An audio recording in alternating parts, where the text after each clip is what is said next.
একটা নেক্সট লেখছি ইসলামের পক্ষে। তাই নাকি? জি। এক লাইন কোন তো দেখি। এই কবি সাহেবের 10,000 টাকা। কবি সাহেব আমাদের। আউযু বিল্লাহি মিনাশ শাইতানির রাজিম, বিসমিল্লাহির রহমানির রহিম। কবিতার নাম রঙের মেলা। স্কুল বন্ধ, পূজার ছুটি, গায়ের ছেলেরা বেঁধে জুটি। পূজা দেখলাম উল্লাপাড়া, তথায় দেখি হিন্দু ভরা। দেখলাম গিয়ে মাটির মানব, মানব তো নয় দেখতে দানব। 10 হাত তার 2 পা, হিন্দুরা তাকে বলে মা। 10 হাতে 10 অস্ত্র ধরে বসে আছে সিংহের পরে। সে বলিতে পারে না কথা, সবাই পায়ে নোয়ায় মাথা।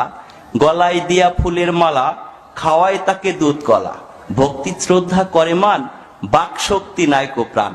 প্রাণ নেই তবু কেমনে মরে, নিয়ে যায় তাকে নদীর তীরে। তীর হতে তুলে মধ্য জলে, লাথি মেরে দিয়েছে ফেলে। এখানেই মোর মনের কথা, মাকে কেন দিলে ব্যথা। করছো কেন রঙের মেলা, এগুলো তো ভাঙাচুরা খেলা। এই খেলাতে নেই কো লাভ, এই খেলাতে শুধুই পাপ। পাল্টিয়ে ফেলো মত, হও শেষ নবীর উম্মত। খোদাকে মানো প্রভু,